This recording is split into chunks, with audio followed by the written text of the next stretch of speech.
Hi, everyone, and welcome to the Musical Innertube. I'm Don Rooney. And I'm John Timpane. You know, Don's had quite a career in radio and television, where he's been an air personality, a news anchor, even a TV weatherman. And John has been a college professor. He's written several books, and he's been an editor and features writer at the Philadelphia Inquirer newspaper. We first teamed up for a radio show in college. On one show, we introduced a soothing musical interlude. But we stumbled, and it came out Musical Innertube. And that became the name for this podcast, where we talk with interesting people about their interesting lives, difference makers who really make a difference. Well, today on the Musical Innertube, we have a very, very, very special guest. This is our pal, Mykhailo.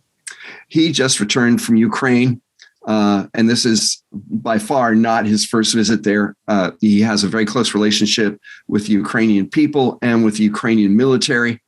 And he's on the show today to talk to us about his view of the crisis in Ukraine, the war between Ukraine and Russia, and his view of it. And welcome, Mykhailo. And I want to talk to you today a little bit about something I heard you say on a video recently, in which you said, as far as you're concerned, this war is really a continuation of what you saw when you went there in 2014. And I'd like you to expand on that, if you would.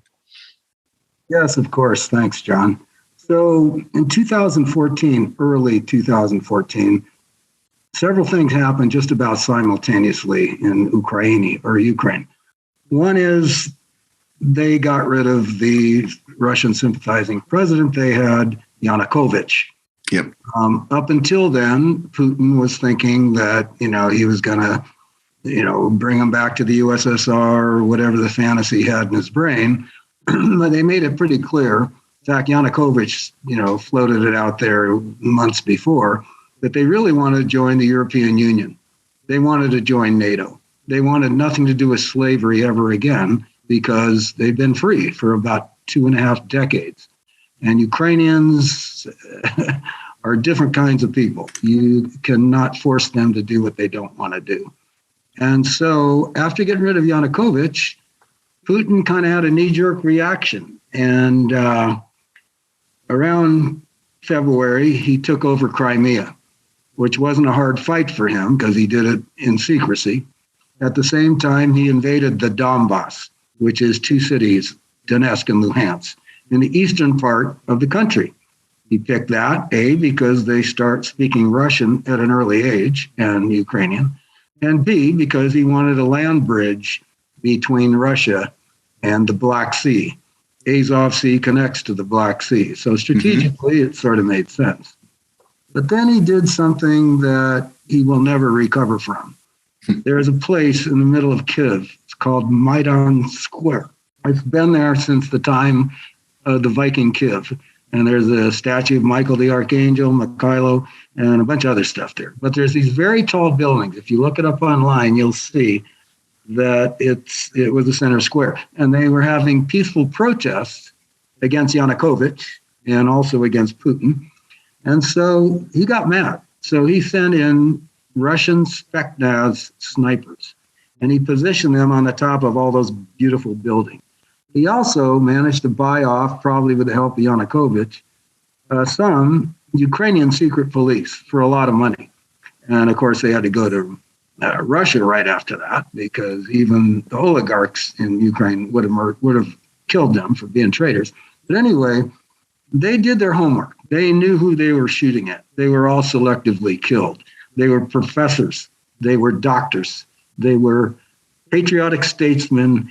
And so about 100 of them were selectively killed. And right next to them were, these are the mentors of the instructors that I came there a few months ago to train. And one of them is a man named Patrick, who can leave his last name out. And another is a doctor who everybody knows named Yelena Suprin, just one of the many.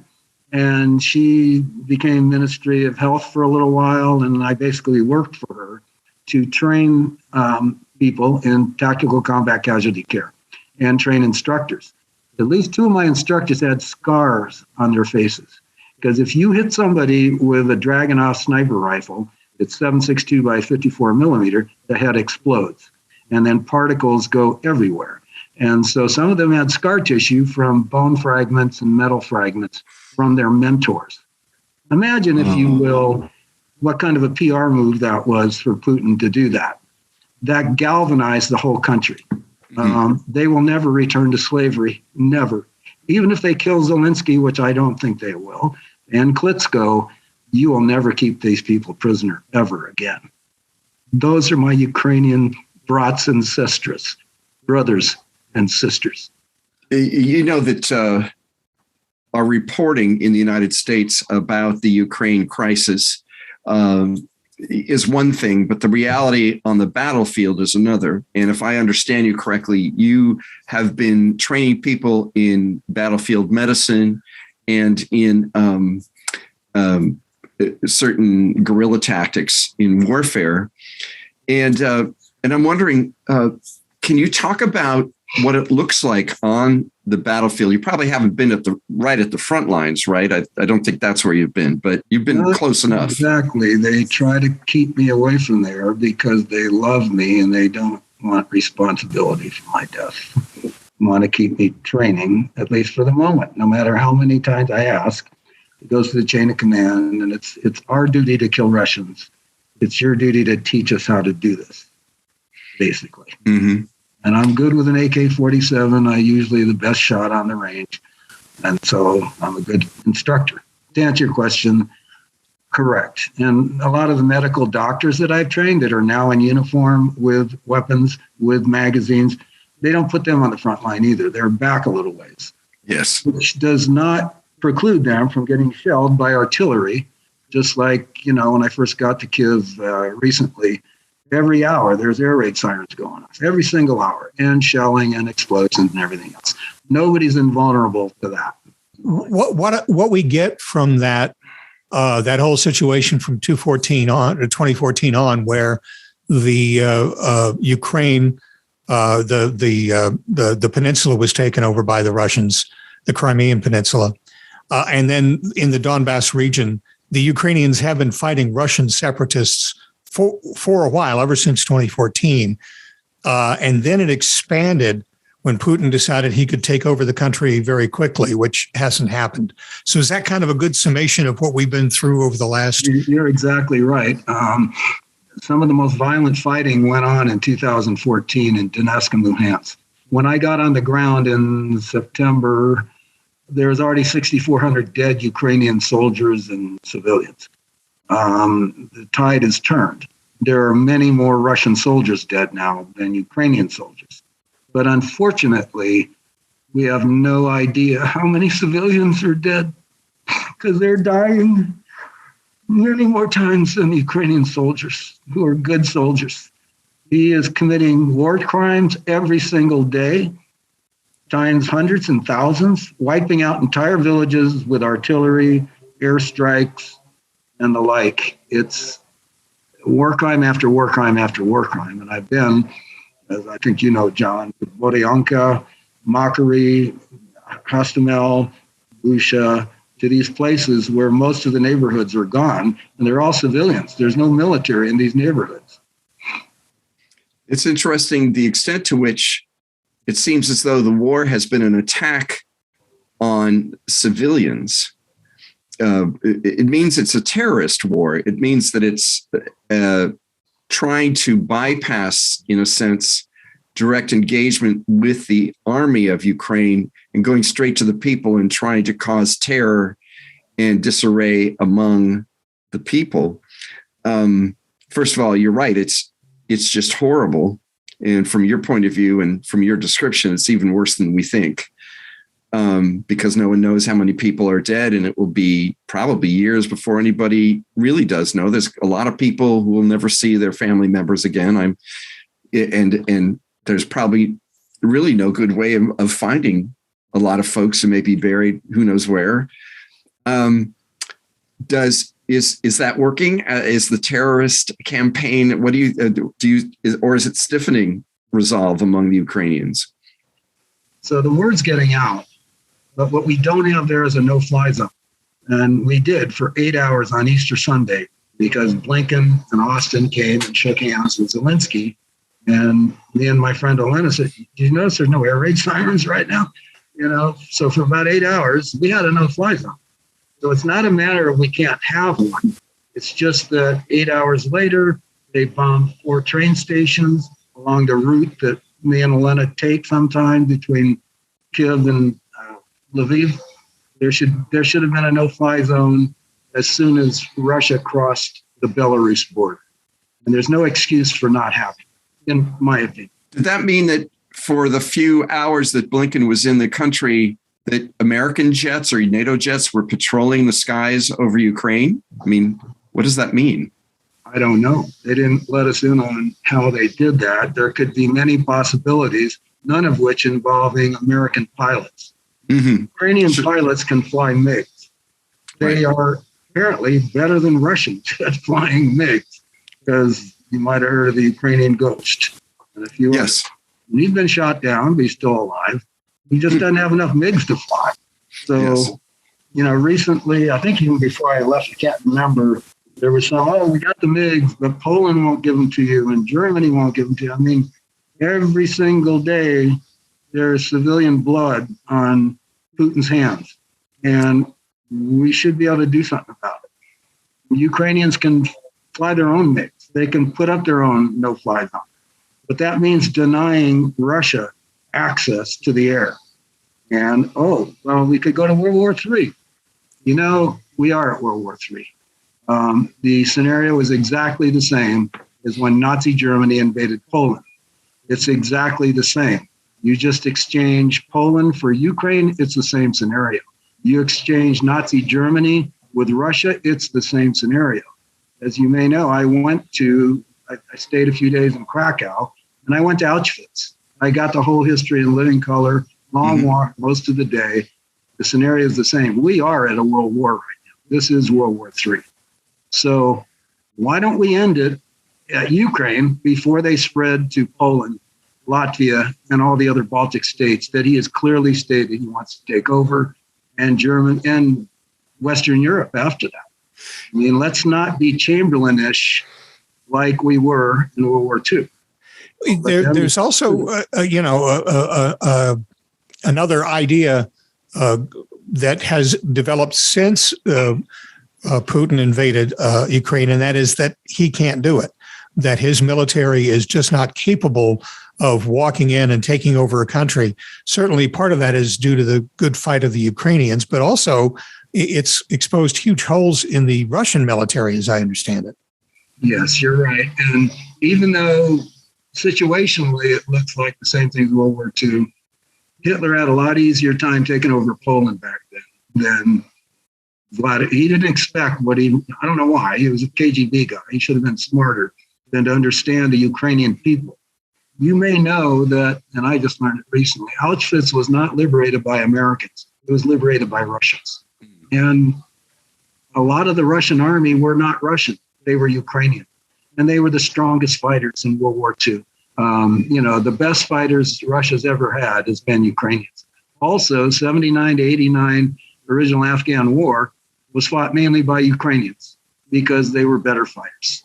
I've met a lot of guys my age and older who fought in that war for the Russian army. And they've been the best conscripts that Russia's ever had, which is why they're losing battle after battle, at least most of the time. The Ukrainians are good fighters, and since the Russians have invaded, they've done a good job, especially around Kyiv in the western part of the country, of fending off the Russians. Although it seems like they were caught off guard, it also seems like they're not undermanned, but underutilized. I mean, we have to send them rockets. We have to send them howitzers. They don't seem to have the kind of military equipment necessary to do the job. So is that kind of what we're talking about? Well, yes, and it has happened and it is happening. And, I'm amazed at my president, Zelensky, at how diplomatic he is in thanking everybody for everything they're sending, when I know what he's thinking is, where's my no-fly zone? Where are some combat troops that don't just teach us, but are allowed. I'm not allowed to be there by my own country. Lincoln said, Americans should be gone. If you get captured or killed, we're not going to negotiate. We're not going to help the family, which is stupid. That's like telling Putin, why would you ever leave? Just keep sending more Russian soldiers, whether they're trained or not. I mean, we know that Russians do have quite a few times more soldiers than Ukraine does. They're not very well trained. Ukraine beats them in most of the battles. And now it's true. We're getting good equipment. They've got some deadly drones. And you've probably seen the pictures of blown up T-72 tanks, and the turrets are over here and the tank burning over there. So, yeah, they're getting that. And they're getting the training to go with it. And they're not stupid people. Ukrainians are very intelligent and dedicated people. And they're fighting a moral war. They know that they're on the moral high ground. Every Russian going in there knows they're not. And I used to think until Busha that, what they say, you capture them. Oh, I didn't want to come here. I didn't even know where I was going. I da-da-da-da-da. And then after Busha, that's a game changer, because you don't rape Ukrainian women and leave their bodies dead on the street. You don't pull the fingers out of the mayor and his wife and then shoot him and his whole family. That's not normal warfare. I mean, that's barbarian. You can look it up. It happened before. That's not normal warfare. Isn't there one Russian officer who should have said, no, we're not going to rape this woman. No, don't do, no. Entire troops go in, and they stole washing machines and appliances out of that village to bring back to Russia. Okay, your economy probably is worse than Ukraine. So you want to crater Ukraine to make it even? I mean, you know what, I'm getting a little emotional, but I can't help it. I mean, it has been one, in talking to you, I've been struck by not only how much better many of the Ukrainian soldiers are, but how underprepared the Russian soldiers have been, that they seem rather young and rather green, and they don't seem to be performing well. They don't seem, far apart from, claiming not to know why they were there. It just seems like they're not really good at what they're being sent to do. I mean, obviously you have to serve, but it's that kind of arrangement. No one is asking you to serve you. Yeah. But what's even more amazing is Putin doesn't care about his own soldiers. I mean, when they die, they get thrown in a ditch, they throw diesel fuel on them and light them on fire. And their families don't even know that they've been killed, because if they are notified of that, then Russia's supposed to pay some kind of little pension to them. Mm-hmm. So they're declared missing as soon as they're dead by Russia. Mm-hmm. And he just keeps sending more people. Sometimes if they're wounded, in my world, in the Ukrainian world, you're wounded. That's what tactical combat casualty care is about. Your buddy does self-aid, buddy aid. You get them off target to hard cover, and you save their life. Russians, if they are no longer able to fight, they can expect their officer to come and cap them in the head. Right. So, right. This is pure evil, on pure evil. And there's no other word for it. Now, the soldiers, the Ukrainian soldiers have been effective in, as we mentioned before, moving the Russians out of the western part of the country near Kiev. But Mariupol has been leveled, and there's still fighting going on in the east. And the Russians seem to now say, well, if we can take over the east and get a land bridge to Crimea, that'll be establishing our goals. What is the situation on that? That's been where the fighting has been since 2014. It's been at a stalemate. Do you think it goes one way or the other out there? I think that anything that comes out of Russia or Putin's mouth is a lie. That's been proven many, many times. 8 years ago, that's exactly what he said. I want a land bridge, Donetsk, Luhansk, all the way to the Azov Sea, which is connected to the Black Sea. He didn't hit Mariupol until the last couple of months. That was his last, city, and now he's got the port there. Odessa is next. No matter what he says, Odessa sits right next to the Black Sea. Don't need to go through Azov. He's going to hit Odessa if we let him. If we believe his crap about, oh, yeah, I'm going to stop here. Everything he said, I'm not going to go any further. He said that 8 years ago. There's no difference between what he just said recently, I heard. I haven't had time to see the TV, but Yeah, if he's saying, "Oh yeah, I'm going to stop here," no. What happens, and it happened in World War II, Hitler, and everything else. They'll stop just long enough to get a foothold and resupply and launch from all of these locations. He has no reason in the world to be in any of these places. Crimea belongs to Ukraine. It has for decades and decades and decades. Donetsk and Luhansk is still Ukraine. He has no business being there. He has no business committing all these war crimes. He needs to be tried and convicted of the worst war crimes on earth. That's what needs to happen. And don't believe a single word out of his mouth. Otherwise, you are Prime Minister Chamberlain in Great Britain before World War II. You're just delaying the inevitable, period. So how do you think this all ends, Mykhailo? How do you think, is it a war of attrition? Is it just going to go on and on and on until one side drops? Or is there any kind of agreement that can be made? Or is this just something that's going to keep happening? Unless something changes in Putin's mind, there's no point in anything. Apparently, and you may have heard, Putin may or may not even stay in office for more months because they're going to put him in a sanatorium. I hope that's true, but I'm not a prognosticator of the future. And even if that happens, apparently his Politburo, call it a parliament, has people just as radical, if not more radical than him. So it might not change the course of this war. But I think it has a fair likelihood because all of these oligarchs in Russia who are billionaires, now the ruble went down to a half a cent on the American dollar a while back. And it occurred to me, because I used to invest, I said, oh, heck, I should buy the ruble. It's sure to triple, quadruple, go up 10 and 100 times. And of course I didn't, because that would be immoral. So, they're crippled economically right now.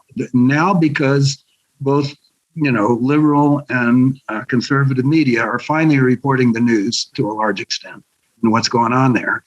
Nations are backing away, including China.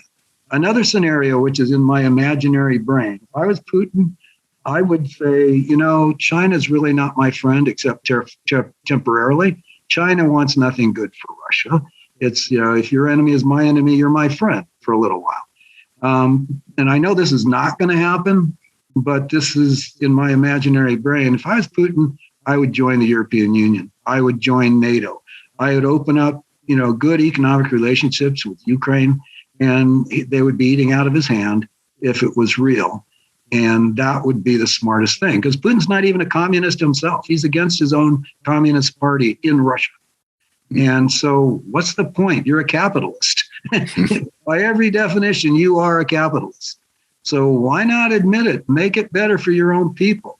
You're still going to be a billionaire many times over, unless you get capped in the head by one of your own secret police, if that's, so I think I'm going overboard on telling you what I don't know is the future. I think the other side of Don's question, it's a question on all of our minds, of course, that, how long can this go on? There has been a bias in American coverage about Ukrainian success. And I'm wondering, from your viewpoint, can Ukrainians actually win a war like this? I think they can. I wouldn't keep going there if I didn't believe that it's possible. I think it's possible.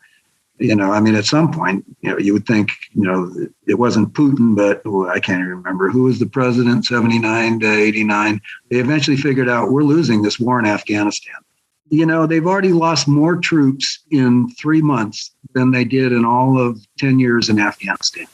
So at what point do you say, okay, that didn't work and get out of there before you lose most of your military and before China has their way with you, you dummy? Wake up. Now, you've been to Poland as well, and they've been very good about taking Ukrainian refugees and announcing their solidarity. And as a matter of fact, the word is that the West has never been stronger in the last 4 or 5 years than they have in their unison against Putin. So did you feel that? Do you think that Western Europe is united in their opposition to Putin and their support for Ukraine? I'll send you pictures, John. There's as many Ukrainian flags in Poland as there are Polish flags. In the center of Krakow Square, there is a rally going on to get money to supply Ukraine. And there's 3 million Ukrainian refugees there. And the president of Poland said that they are not refugees, they are our guests. Unfortunately, in Krakow and other places, it is dragging down the Polish economy. And I have some friends, female friends, that are just getting jobs as a backup plan so that if they have to evacuate, they won't be refugees. They will immediately walk into a medical job, and they'll probably be, and they're all trying to learn Polish, which I would think you already know Polish. It's no, I don't know Polish. And so, yeah, I mean, Poland has been very gracious, and that's all. Poland is supporting Ukraine more than most people know, and that's all I'm going to say. And are you going back? Oh yeah, I don't have any choice. I have to go back. I feel like I abandoned my brothers and sisters, and they know I got some sick family members, and I'm helping with that. But at the same time, I'm doing these things, and I'm putting together a bunch of sterilized pictures, like 2,000 of Ukrainians, blacked out faces, all the metadata gone. And I will be presenting to some government agencies and some non-government agencies before I go back.